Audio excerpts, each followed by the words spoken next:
Lalu kemudian menuduh Tuhan merencanakan Yesus mati. Ini pun dalilnya nggak ada. Ini nggak ada dalil.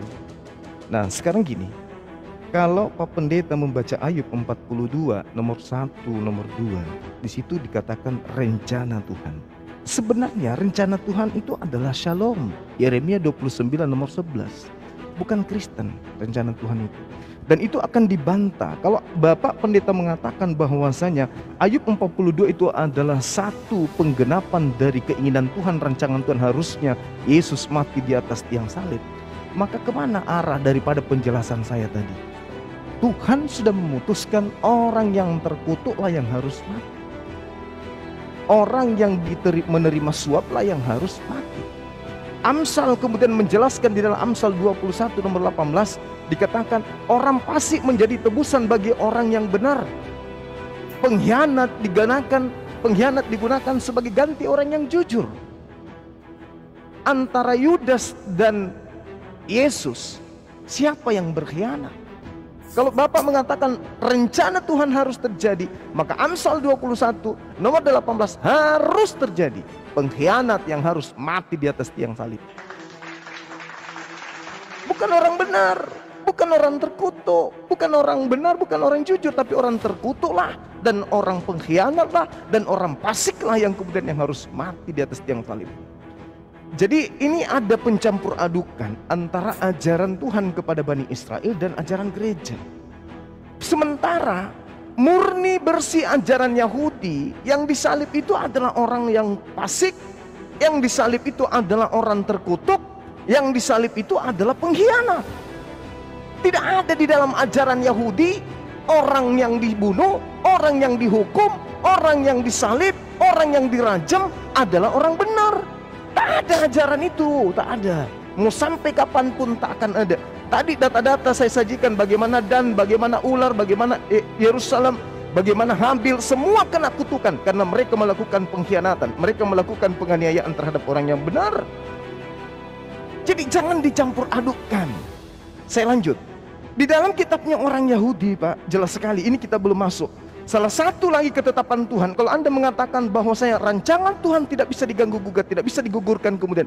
Mazmur 58 nomor 3 nomor 4, Tuhan sudah merancang penyesat-penyesat sejak dari dalam rahim ibunya. Itu juga Anda harus ikuti.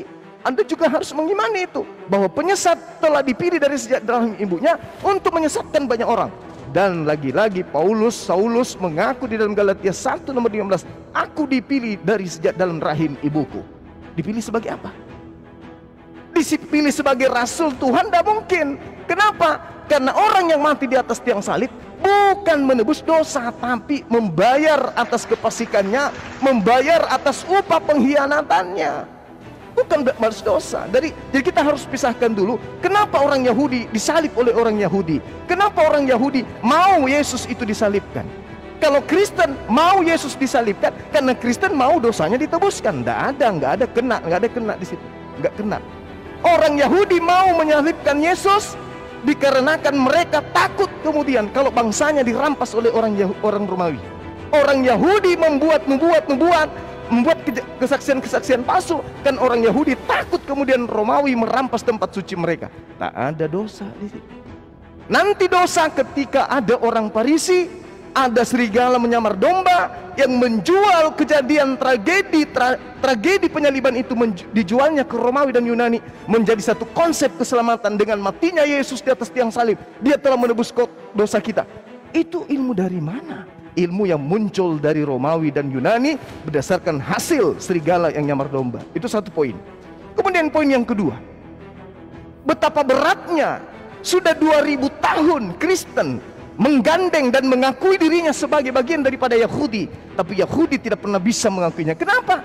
Karena penyaliban itu adalah akibat dari kekonyolan, bukan akibat karena nubuatan Tuhan ingin merencanakan menebus dosa. Itu tak ada, itu muncul belakangan di gereja.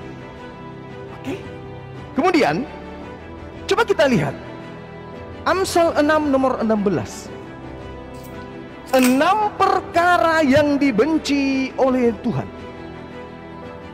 bahkan 7 kekejian di dalam hatinya, yaitu membunuh orang yang tidak bersalah. Nah, di tengah-tengah Yahudi, berdasarkan firman yang datang kepada mereka, membunuh orang yang tidak bersalah adalah kekejian bagi Tuhan. Membunuh orang yang salah adalah murka dan kebencian bagi Tuhan. Bukan seperti yang Pak Pendeta sampaikan. Pembunuhan terhadap orang benar, pembunuhan terhadap orang yang jujur adalah untuk menebus dosa. Tidak ada itu, Pak. Amsal 6 nomor 16. 6 perkara yang dibenci, bahkan 7 kekejian dalam hatinya. Di antaranya membunuh atau mengeluarkan, meneteskan darah orang yang tidak bersalah. Kalau meneteskan darah saja tidak boleh, apalagi membunuhnya. Lalu kemudian Keluaran 23 nomor 7, perintah Tuhannya ini bukan lagi rencana tapi perintah.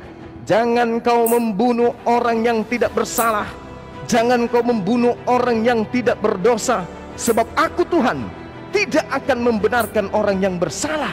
Jadi bagaimana mungkin kemudian kesalahan-kesalahan orang Romawi Yunani ditanggung oleh orang benar, ditanggung oleh orang jujur di atas tiang salib? Sementara Tuhan sendiri tidak pernah memandang Romawi, tidak pernah memandang Yunani. Lalu kemudian ketika saudara Pak Pendeta yang saya hormati membaca kemudian data Yohanes 11 nomor 52, dan bukan untuk bangsa itu saja, tetapi untuk menyatukan dan mengumpulkan, mempersatukan anak-anak Elohim yang bercerai-berai. Pak Pendeta, tolong baca Yehezkiel 5 nomor 12. Oke. Tolong baca Yeremia 50 nomor 17. Tolong baca Yeremia 23 nomor 2 nomor 3. Baca sebaca-bacanya, pahami sepaham-pahamnya, bahwa yang disebut bercerai-berai itu adalah Bani Israel. Jadi dikatakan anak-anak Elohim atau anak-anak Tuhan yang dibuat bercerai-berai adalah keturunan Yakub yang dibuat oleh Tuhan bercerai-berai ke seluruh bangsa penjuru bumi. Jadi bukan orang Kristen di situ. Lagi-lagi nggak kena, Pak. Kemudian rencana penyaliban, saudara pendeta yang saya hormati, Anda katakan itu adalah rencana Tuhan. Salah besar. Coba kita lihat apa yang terjadi pada saat Pilatus meminta kepada orang-orang Yahudi dan imam-imam kepala, bahkan mahkamah agama, wahai kalian, siapa yang hendak aku bebaskan? Apakah Yesus Barabas atau Yesus anak Maria? Apa kata mereka? Bebaskan Barabas, bebaskan Barabas, salibkan Yesus anak Maria, salibkan anak Yesus Maria. Berarti kehendak supaya Yesus anak Maria itu disalibkan bukan kehendak Tuhan, tapi kehendak penipu-penipu yang melakukan kesaksian-kesaksian palsu. Satu, di data data Matius 26 nomor 59, imam-imam kepala melakukan kesaksian-kesaksian palsu. Kemudian apa lagi? Yohanes 11 nomor 53, mulai hari itu mereka kemudian melakukan kesaksian-kesaksian untuk melakukan pembunuhan terhadap Yesus. Apalagi Yohanes 6 nomor 70, bukankah aku yang memilih engkau yang 12, tetapi satu di antaramu adalah iblis.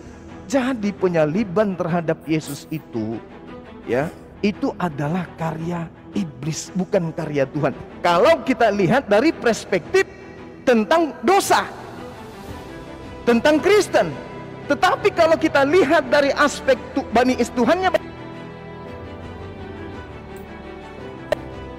penyaliban terhadap Yesus itu, penyaliban terhadap oknum yang mati di atas tiang salib itu memang betul rencana Tuhan. Kenapa? Karena pengkhianat, orang fasik, orang terkutuk memang harus dibunuh. Makanya dikatakan celaka, celaka, celaka, terkutuk, terkutuk. Tapi kalau dikatakan bahwasanya yang mati di atas tiang salib adalah orang benar, tidak. Melainkan yang mati itu adalah penggantinya orang yang benar. Orang benar terangkat ke langit, yang menggantikannya adalah orang yang fasik. Jangan kau membunuh orang yang tidak benar, orang yang benar dan tidak bersalah. Tetapi siapa yang terkutuk di mata Tuhan, haruslah kemudian mayatnya diturunkan dari salib, karena jasadnya tidak boleh menyentuh tanah. Ingat Pak, orang Yahudi tradisinya Sabat itu mulai dari pukul 16.00. Jadi hari Jumat pukul 6 itu sudah masuk Sabat. Demikian.